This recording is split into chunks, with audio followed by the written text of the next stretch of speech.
Okay, let's look at driver communications through the iCabbi system. We're going to look at a couple of contact methods that are available to drivers, and we want to explore kind of how dispatch interacts with these different methods of communication. We want to look at different tabs here at the top that will store these messages and will allow us to quickly respond to those messages.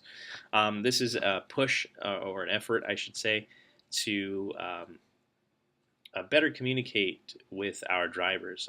Currently, the preferred method is to call on the phone, and that creates bottlenecks during busy times at dispatch, because you've got so many drivers that that filtered through the dispatch desk, and we're trying to alleviate some of that pressure at dispatch and sort of decentralize that desk, and distribute the work more evenly across uh, multiple dispatch capable agents.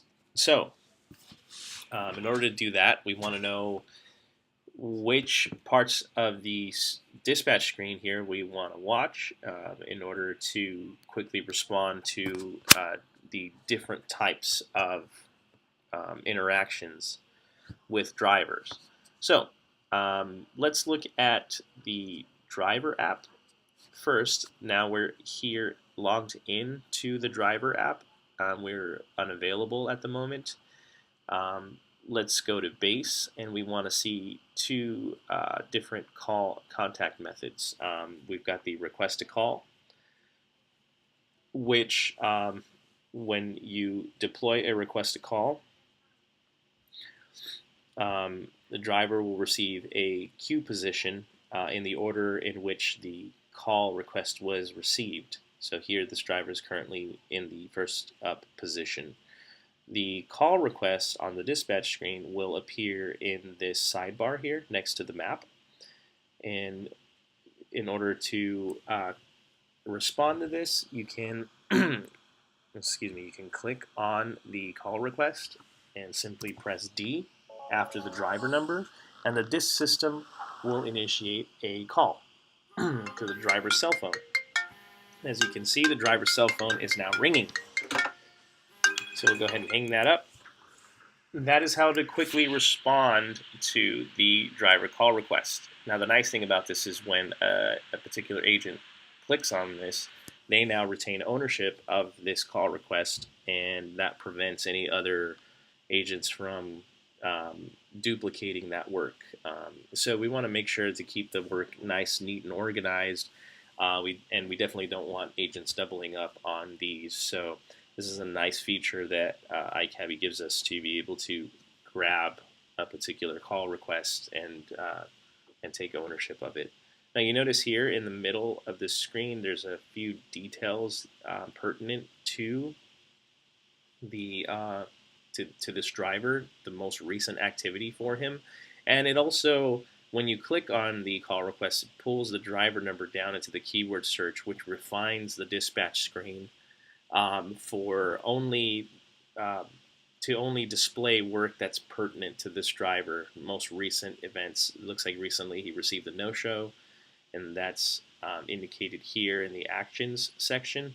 And then there's also messages that the driver received. So this kind of paints a little bit of a picture of what happened. You can also kind of look at the logs for this particular job, and it looks like from start to finish, this wasn't the greatest completion of the call, right? You see that the trip was designated to the driver, the accepted, and then he had a couple of rule failures. So this is just a quick way to get an overview, so that you kind of know what you're walking into, and you might even want to do this before you call the driver, just to get a sense of what the issue might be, and then you can go ahead and initiate a call out to him. So that is the request to call. And then next we'll look at how to send a message. So the drivers also have the option to send a predefined or custom message. Now I think you may be familiar with this technical difficulties message. This was just a predefined message that we created early on when we were when we just launched with iCabbi. We wanted to give drivers the ability to quickly indicate to dispatch that they were having a technical issue. Now that is a very broad and vague message, so we are kind of coaching drivers to use a more specific message by going to send custom messages. They can kind of round out more of what's going on. And this, I've seen this custom text used for various reasons. Um, so, it's just always good to kind of keep a close eye on this in the dispatch screen, and I'll show you where to see that. So for now, we'll just send a quick message, right? We'll click OK,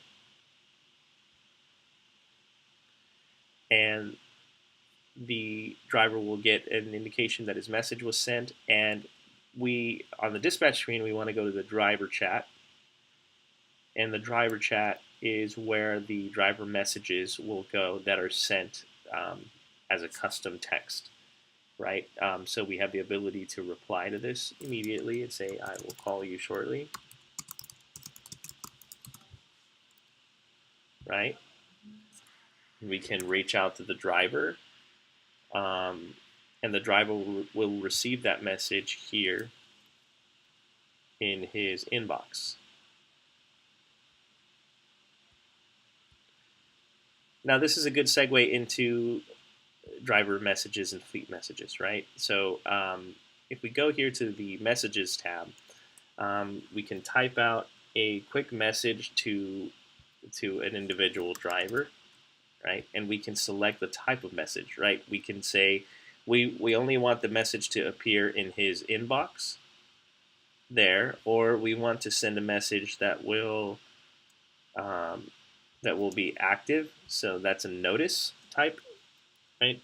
That will be active until it's read, right? So I'll just send a quick hello message to this driver, and he will see this message until he acknowledges it. So say OK, and it puts him back into the home screen.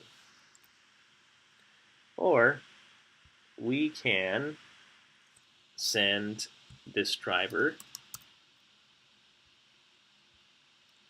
a message that will appear and it will stay active for 2 hours. So again, we'll just say hello,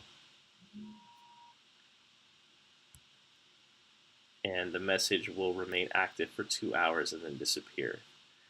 So either case, the driver would have to acknowledge those messages. But those are a couple of ways that we can send messages to a specific driver. To send messages to all drivers, we can leave this blank. We can also send messages to a specific zone, right? So if we want to send a message to zone 245, then it will only ping those drivers. This is just a very quick and easy way to get messages to a general fleet, to a specific driver, or targeted messages that can go to a specific zone. You can also send messages to multiple drivers. So if I were to send a message to this driver, and multiple drivers here, we can send the same message. If we had a reason to communicate with multiple drivers in that sense. So those are a couple of ways to interact with drivers. We looked at the base messages, right? The request to call, the custom text messages and how to respond to those. We looked at the messages tab here. And one other tab here that we want to pay special attention to is the alerts tab. Now, these in most cases can be disregarded to an extent, right? The no progression reports never quite are meaningful. I mean, it's always good to you could look into it if you're receiving multiple progression reports for the same driver. But in this particular case, it just, perhaps the driver is, in traffic, And so we're getting a no progression report here that's maybe faulty. So we want to just go ahead and clear that. Looks like we've got a new web booking, which really doesn't require any response. It's just an indicator letting us know that we may want to pay special attention to the web bookings, but we can go ahead and just delete that. And then we've got a excuse me, a customer text message. This was a text sent from the customer's phone to our all sevens number, and the iCabbi system captures those here in the alerts. So I mean, if there's ever anything in here that's alarming, we should probably respond to these. Um, David Orkoshville. Let me see if that even exists right now in our. Yeah, I don't necessarily even see that. So I mean, we could initiate a call to this customer to see if they need a cab, but in most cases we can just kind of disregard those.